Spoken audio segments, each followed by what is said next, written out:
In the jungles of Southeast Asia, a people has preserved a cultural heritage which follows the traditions of an archaic heroism. A few chosen warriors are responsible for guarding the community against all evil. It is believed that this requires a special force, fertility, which exists inside the head of all beings. Through decapitation, this force becomes available and passes on to the warrior, his clan, and all its goods.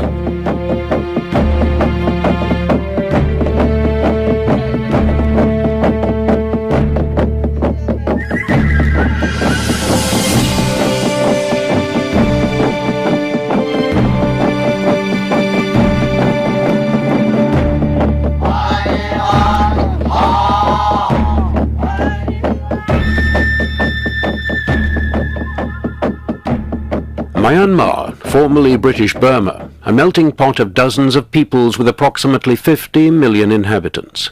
At least two-thirds are Burmese, the rest consists of ethnic minorities.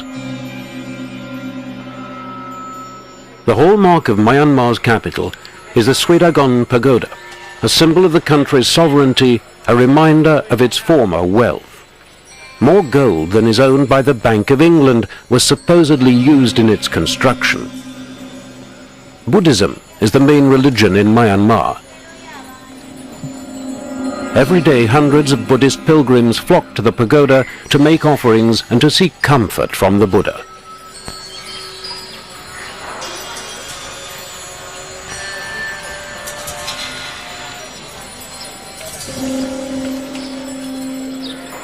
According to legend, the pagoda's beginnings reach back to the 5th century before Christ, to the times of Gautama Buddha himself. It is said that sacred reliquaries are kept inside the golden stupa.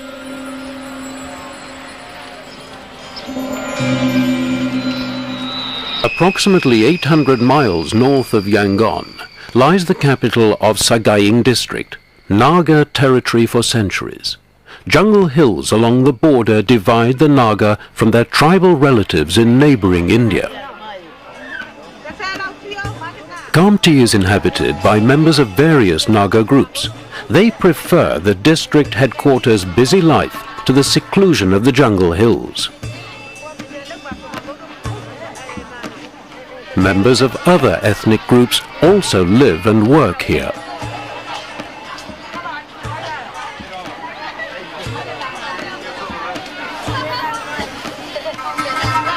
But within this colorful hodgepodge, tattoo marks identify the Naga unmistakably.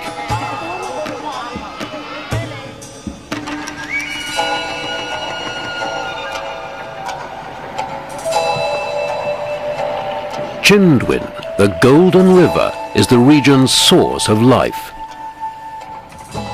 Many of the local fishermen try their luck by digging in the riverbed, where much of Myanmar's gold is supposed to be hidden. But not many, it seems, are striking it rich. From January till May, the Chinduin's water level is low. When the monsoon sets in, the rains are heavy and the river floods its banks. The Chinduin is the main access to the northwestern parts of Myanmar. But the river has many sandbanks and it takes an experienced pilot to steer the boat. Nevertheless, the river is the fastest and most important link through the vast jungle. A few settlements still dot the river banks. But upstream, towards the north, they become fewer and fewer. Only a few outsiders have ever found their way into Naga territory. The last expedition took place in 1937. Since then, no researcher has been able to enter the headhunters' mysterious world. The Naga hills are a rough terrain. In the inaccessible terrain, man and machine have to fight their way along every inch of the track. Approximately 60 miles north of Kamti lies the Naga village of Lahe. The houses of Lahe cling to the mountain slopes. almost 2,000 Naga inhabit the village. Only a small part of the village community follows the Buddhist faith. Most of the Naga still practice their ancient natural religion. The Naga believe in the animation of all beings. Through the soul and the spirits inhabiting themselves and all other creatures, they communicate with each other and feel unified as one big community.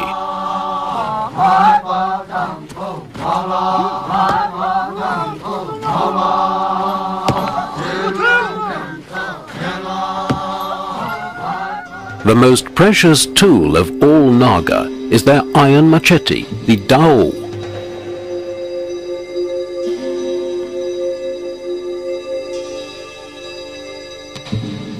The production of a dao hasn't changed in 1,000 years.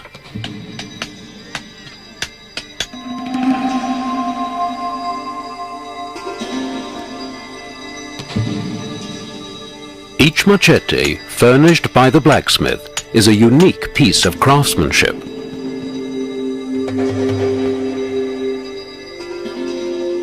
A dao is strong as a sword and as sharp as a razor blade. In the hands of a headhunter, it can become a feared and deadly weapon.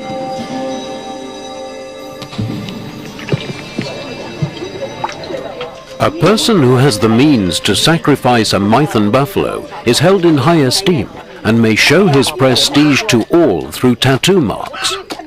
To apply the tattoo pattern, pine wood is cut into fine splints and burnt. The soot supplies the color for painting the initial patterns on the skin.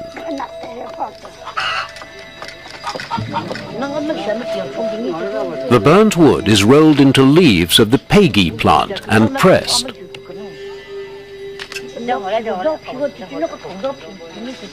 The ritual production of the mixture follows ancient, well-established rules.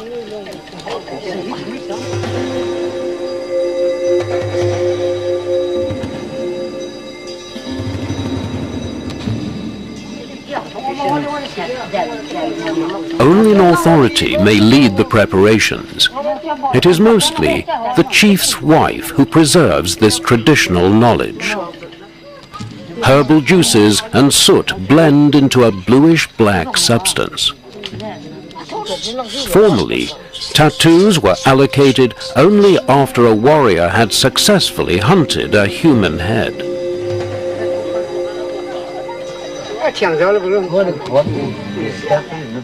With specially shaped bamboo sticks, the tattooist applies the patterns. Naga warriors display their tattoos with pride, since they are seen as symbols of manliness and strength.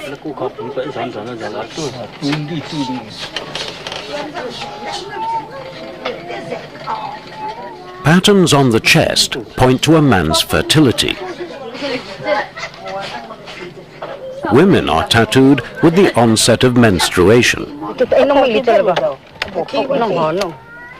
Among the Lenong Naga, girls who have reached puberty receive tattoo lines on the chin and a pattern on the forehead. This protects them against evil spirits and dangerous animals. Patterns on the upper arms, however, mark the married women. When the mixture of soot and herbal juices has been applied, the painful part of the ceremony commences.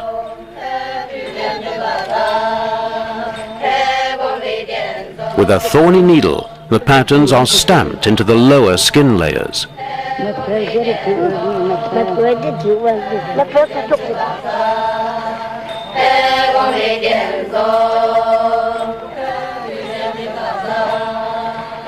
The taut skin swells and often becomes inflamed, but this makes the tattoo last for years, even for an entire lifetime.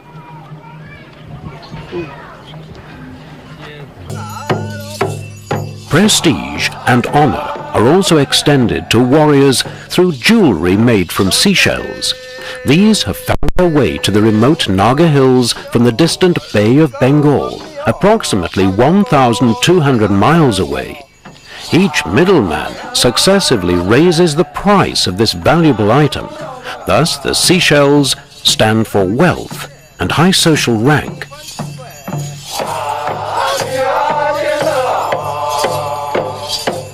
During the New Year festival, the Hashik Naga perform an ancient fertility ritual. To the beat of the drum, the women form a sacred circle well guarded by their men. With their eyes closed, the women fully concentrate on the force streaming through them.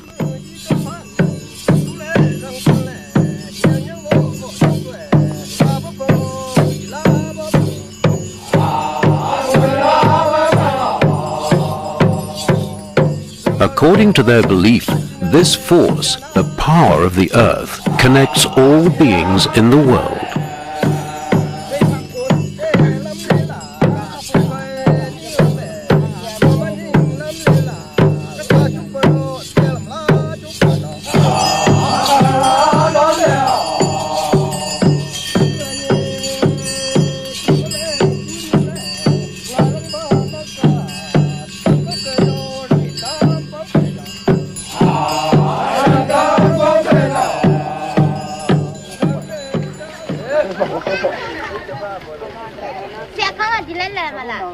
For many Naga, the great festivals are welcome occasions to leave their villages and to acquire goods they don't possess at home.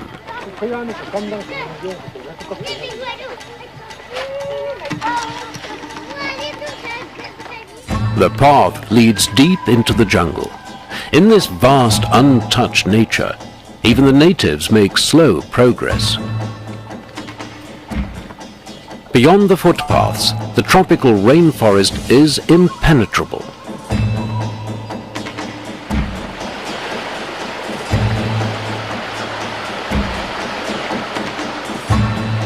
Only the villagers know the right track through this green labyrinth. Strangers left to their own devices would be hopelessly lost. But even the Naga have to conserve their strength on such a strenuous march.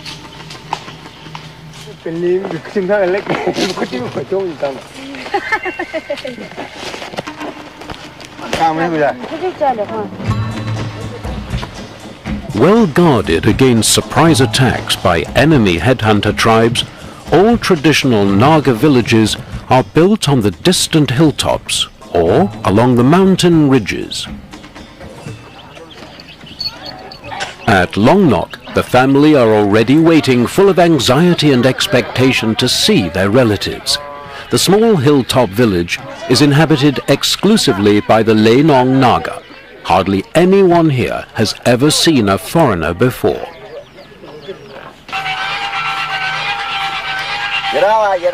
Even the ancient army telephone seems like an alien instrument from another world.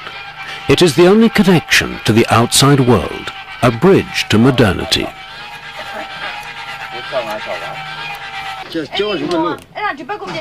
At Longnok, there is no electricity.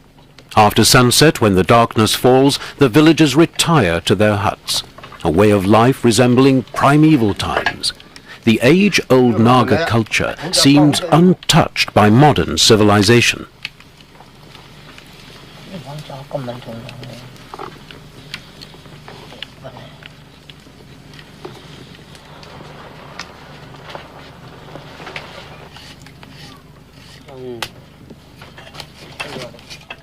According to Naga belief, the Nat spirits lived peacefully with mankind until men started to trick the Nats. The Nats became enraged and henceforth disturbed man's life whenever they could. Some people, however, wanted to find out about the Nats' will, and for this matter relied on dreams and omens. Ever since, fortune tellers and shamans have provided the link between man and spirits.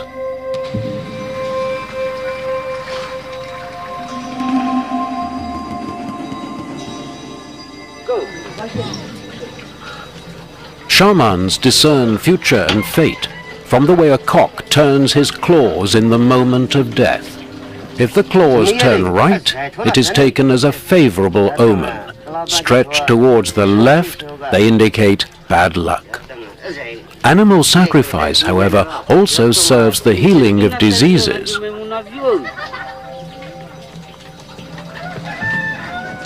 The shaman's assistant smears the blood of the sacrifice cock on the patient's painful spot. Part of the daily routine, in the remote rice placed on a banana leaf and starts praying to the Nagas.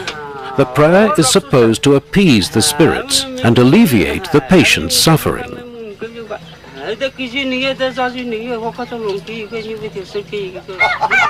Animal sacrifice and prophecy are part of the daily routine in the remote world of the mountain villages. Life is simple and follows the laws of nature. Nature provides all the necessities of traditional Naga life.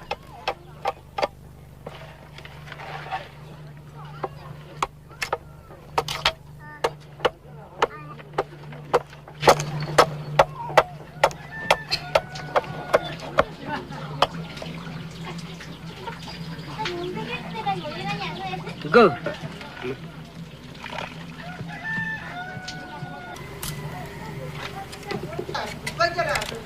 Artistic craftwork from cane strips are the Naga men's domain.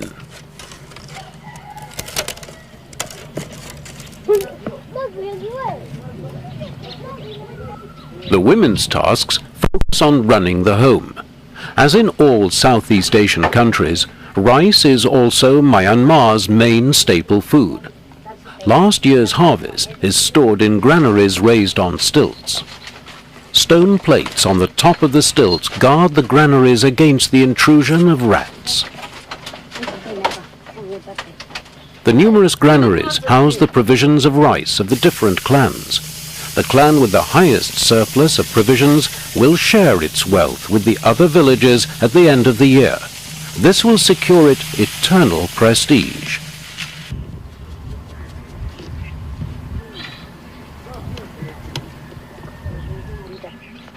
The granaries are located at the outskirts of the village. This is meant to prevent the provisions from being burnt should a fire break out in the village. It used to be the custom among some Naga groups to place the skulls of deceased clan members on the fields or into the rice stalks. The fertility believed to be stored in the skulls was supposed to flow into the seeds and provide the clan with bumper crops.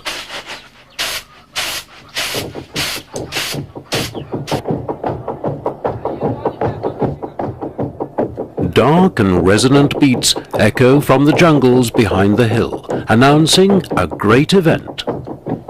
The Nokor Naga are agreed. Their village requires a new log drum.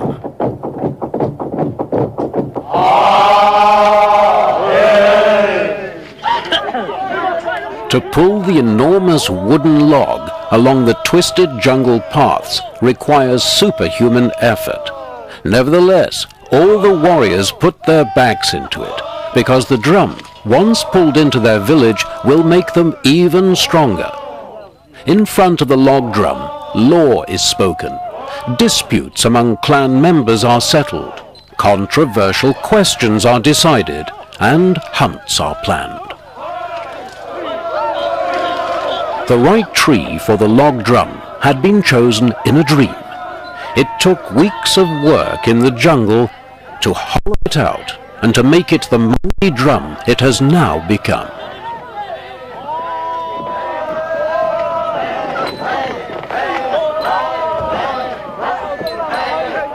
According to Naga legends, it is said that favorable log drum trees are hosts to woodpeckers, hornbill birds, and hoolock gibbons, the shouting of which is so often imitated by the Naga.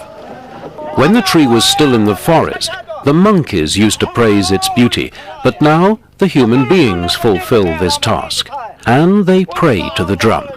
May the harvest be bountiful, may all beings be happy and rich, and may the leaders be strong.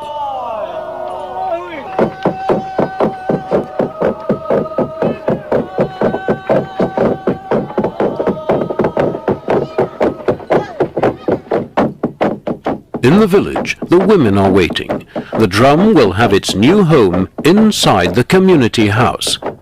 But before the drum can take on its new role, a sacrifice has to be made. In the past, before headhunting was banned, it was essential to offer a human head to the log drum.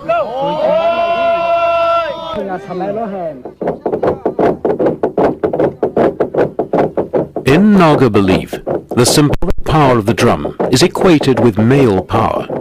This power joins with the female powers of the earth and thus produces bumper crops and the riches of the soil.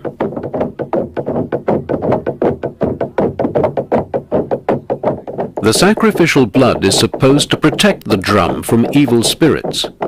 The wings are attached to the pole's side tips. The cock's head is pinned up to the tip of the forked post. In the past, a human head and tufts of its hair were used for this purpose. Naga are excellent hunters and feared warriors. But the best of the warriors wear a special piece of jewelry, a brass medallion showing a row of cut-off human heads. The successful warrior is entitled to make his merit visible to all. Each brass head stands for one decapitated victim. The custom of furnishing medallions is as ancient as headhunting itself. The craft is reserved to men who themselves have inherited this craft from their fathers.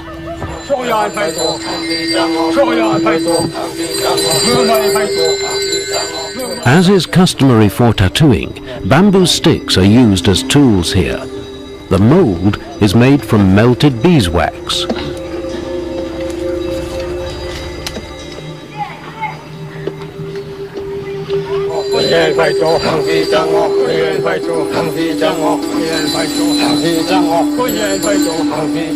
Then the craftsman dips the wax mold into a mixture of water and ashes.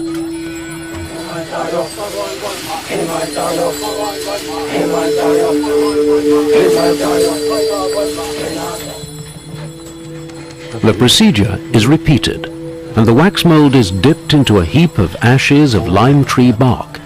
Below the ashes is the fireplace. As soon as the cover has become solid enough through constant and cautious heating, one end is scaled and opened.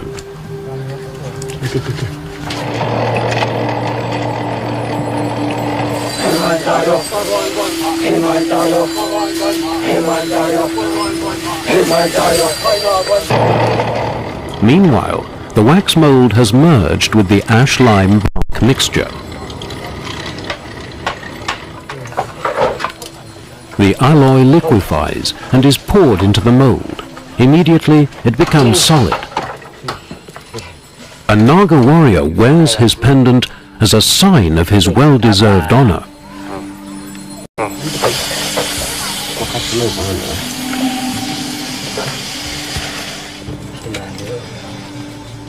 The metal has taken on the shape of the wax mold. This process is known as the lost wax cast method.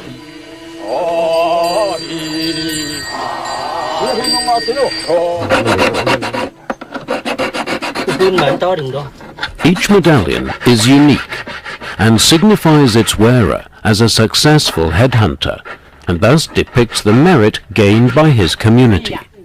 The Naga believe that their heroes have a mysterious power at their disposal which all others are lacking.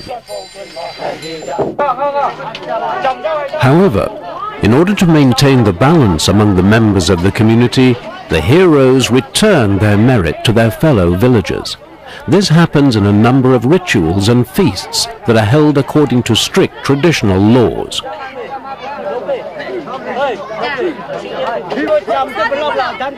A new log drum is an occasion for such ritual feasting. After the warriors have brought it safely to their village, they are entertained with a sumptuous feast by the feast givers who have coordinated the drum pulling.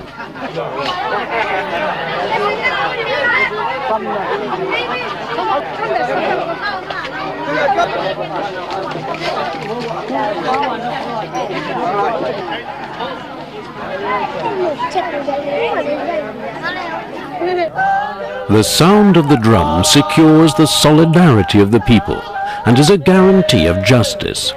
all associated clans and Naga groups will fall under the protection of the new drum.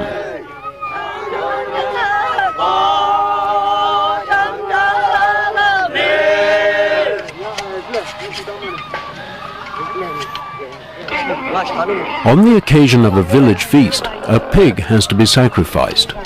A warrior of the neighboring Ponyo Naga performs this task. He's a master of this form of ritual sacrifice in which the pig's heart has to be struck with one blow.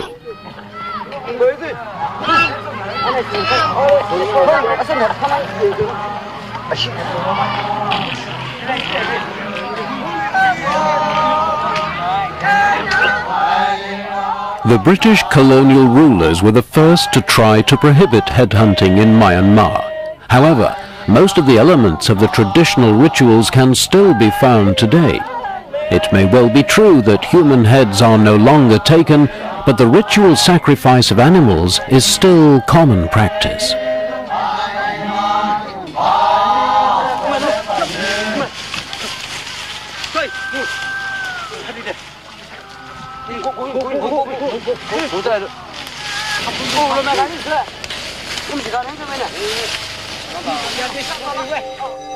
Through the dance around the sacred fire, the Ponyo evoke the log drum's protection.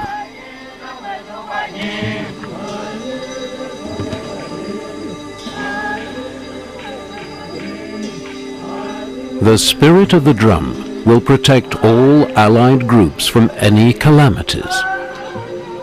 In order to make the invocation work, the drum has to be entirely smeared with blood. Only the finest warriors are eligible to perform this task.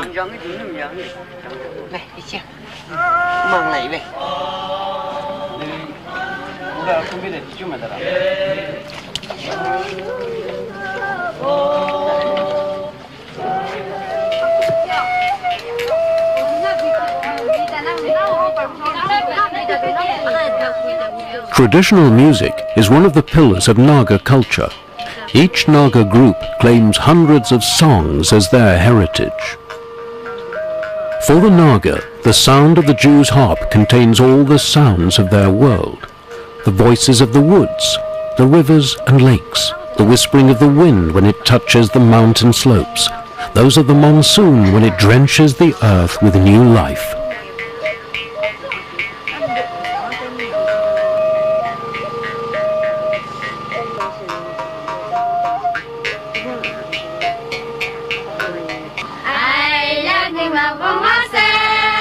In the tunes of the past, the women praise the triumphs and heroic deeds of their husbands.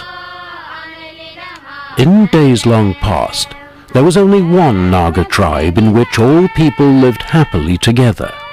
The Great Spirit favored the people because he was highly revered by them. So he always warned the Naga if misfortune threatened. He took advantage of one Naga's body in his vicinity and spoke through him to his people so that calamities could be avoided.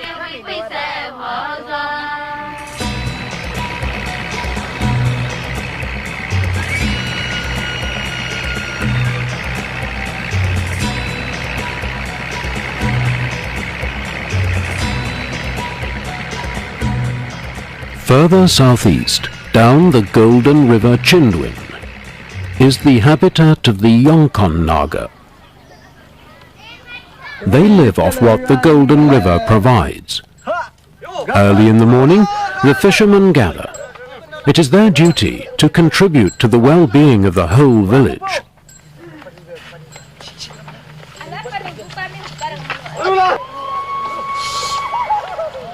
Close to the village, the river forks. At this spot, the water runs slow. As in every hunt, fishing too is connected to a special ceremony. Before the catch, the villagers dance and strike up their tunes. Together we will catch the fish, many fishes we want to have, and lots of rice.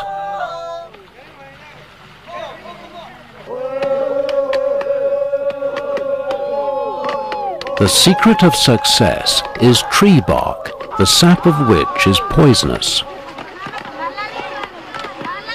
By threshing the bark, the sap mingles with the water and stuns the fish as they swim by.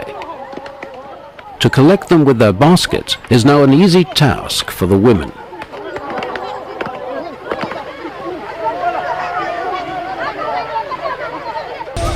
The fishing method is based on the knowledge of their forefathers and has proven successful for ages.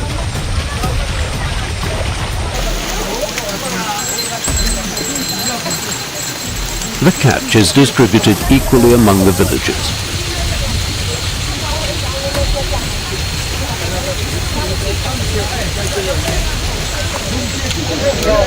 Fishing methods and the size of the catch show how the Nagas maintain the balance of nature.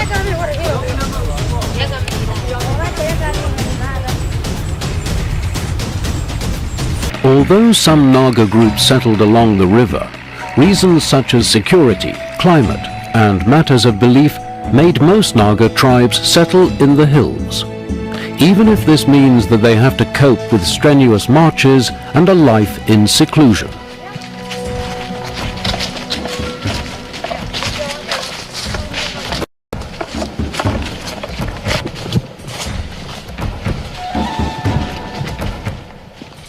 Mountains as the seat of spirits have a deep... An important nut lives inside the sun, and from there dispenses his powers to the people.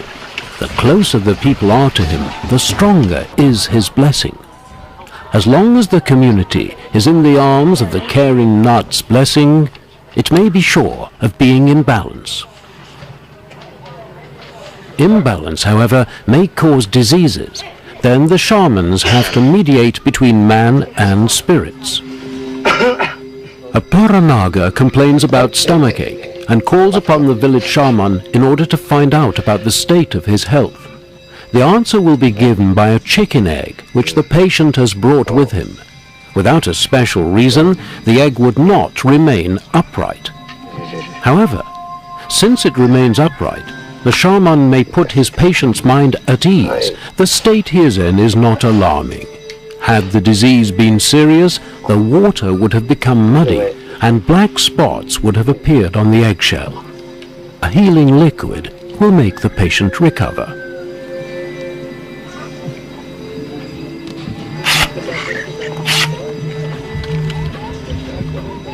Important decisions are always a reason to consult a shaman. Building a house, for example, should only be undertaken when the omens are favorable. The house builder knots together strips of a banana leaf.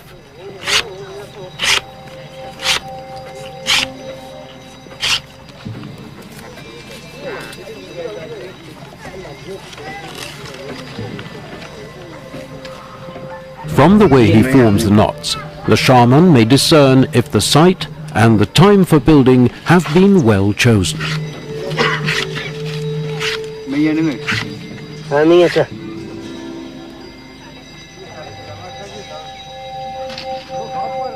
Shamanism and medicine are not merely male domains. At the outskirts of the village lives a woman healer. She also stands in close connection to the spirits and knows their will.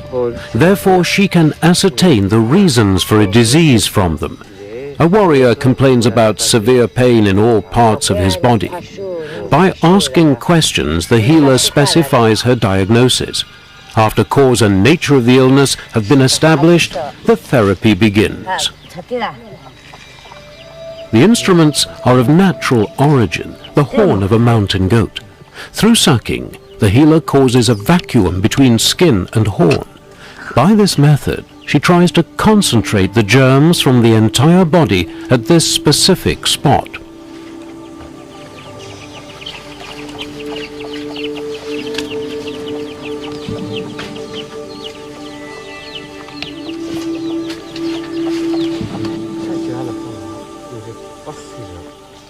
A long needle is passed through the horn towards the skin. With a razor blade, she slices the inflamed skin.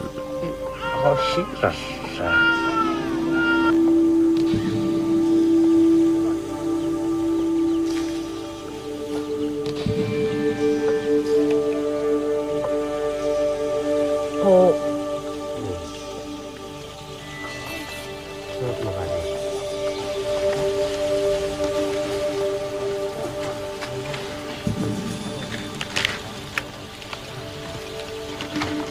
small scratch is enough to release the bad blood with all its germs from the body.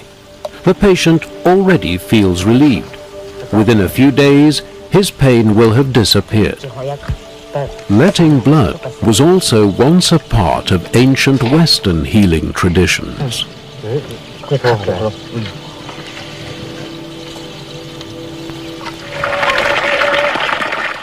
In spring, right after the New Year festival, planting begins of the rice terraces. The whole village takes part in sowing.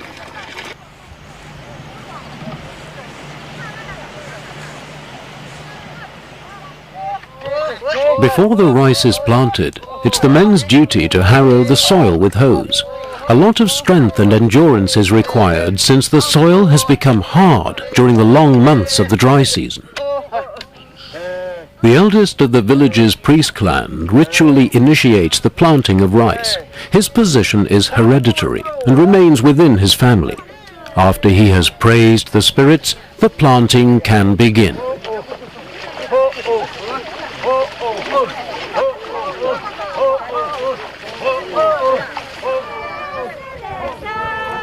Prayers to the nuts aim at securing the soil's fertility, achieving bumper crops and guarding the workers' health. Thus, sowing has been placed under the blessing of the spirits.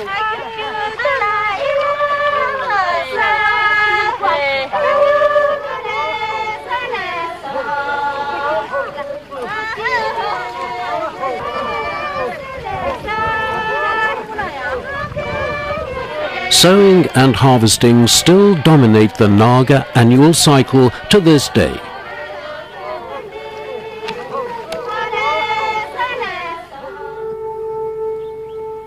As soon as the first fruit of the new rice has been eaten, all Naga women can begin their craft of weaving.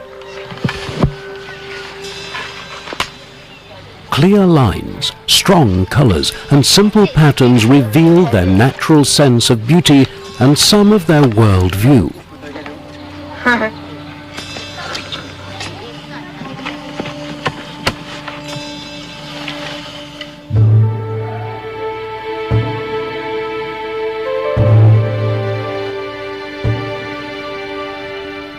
Only in 1967 did the Myanmar government succeed in banning headhunting and left a deep cut in Naga culture.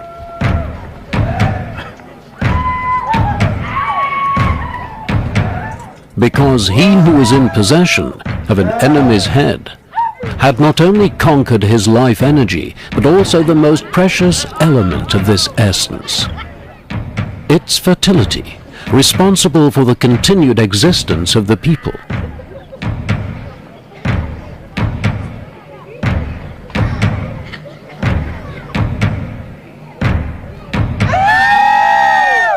The Naga are hosting a solemn ritual.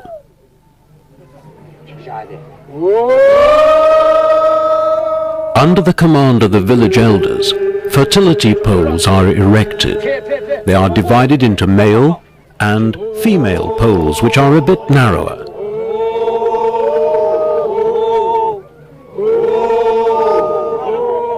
In order to extend protection to the village community, the pole has been smeared with the blood of sacrificial animals.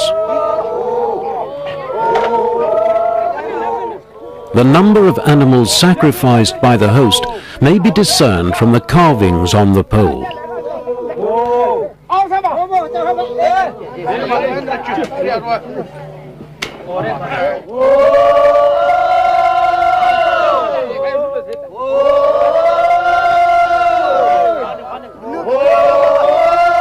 Five fertility poles have to be erected.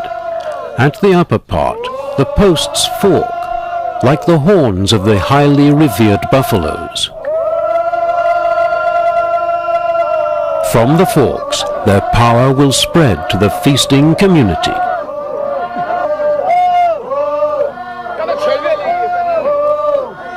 Now commences the second part of the great ritual. A more than 45 feet long bamboo pole is erected. It symbolizes the tree of life. All Naga men, young and old, have to lift it.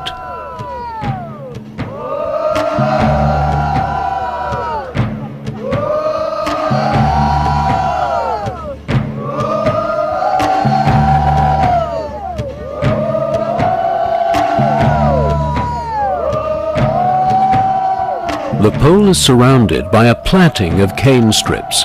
Carved objects in the middle section of the pole remind one of swallows or buffalo horns. Small bamboo sticks are attached to them. They signify the teeth of slain enemies.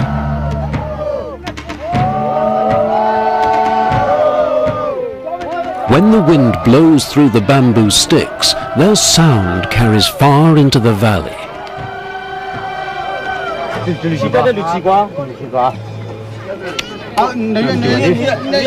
A sturdy Moithan bull has to be sacrificed. The master of ceremonies watches the ritual.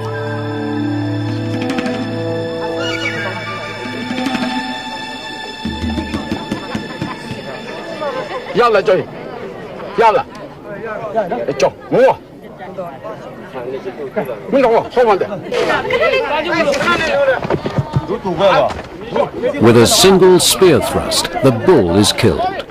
The size and strength of the animal makes the Moithan the most precious sacrificial animal of the Naga. It is slaughtered only on very special occasions. In great uproar, the bull is dragged away through the village to be gutted and butchered. The sacrificial blood is regarded as especially sacred. The entire village and invited friends take part in the ritual slaughter.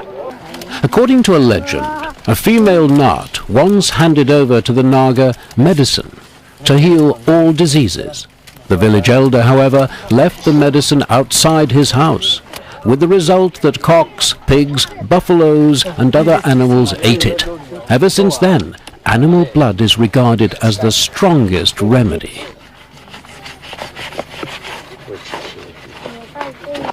The intestines are dispensed among the clan members.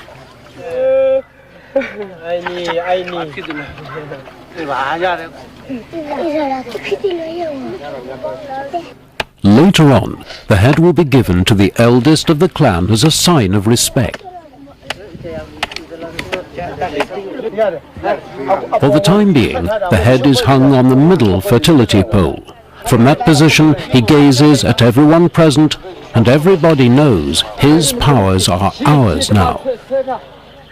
The warriors have conquered the mighty animal. Its death will secure the continuation of their existence. Because the victory over an enemy or an animal increases the power of the living and fortifies their fertility.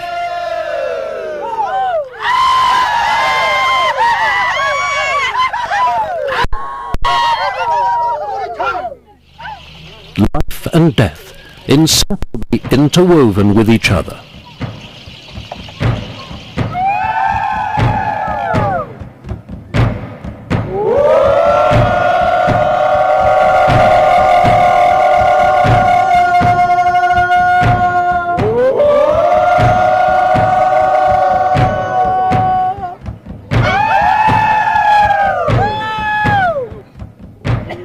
Mighty stones are to be dragged into the village.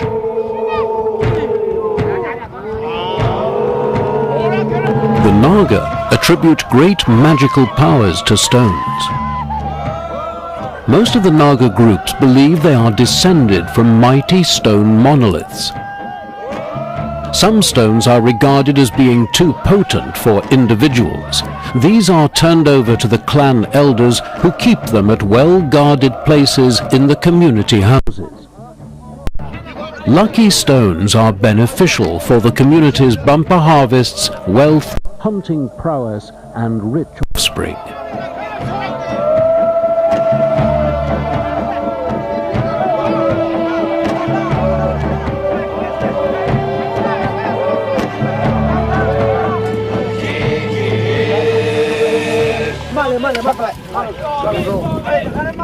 By erecting monoliths, the Naga commemorate their heroes' status.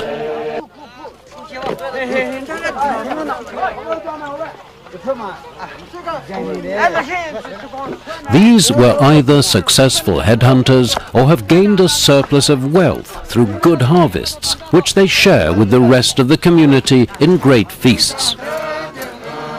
In that way, they are reintegrated back into society. Jealousy and envy of other villagers are prevented, and natural balance has been restored to the Naga community.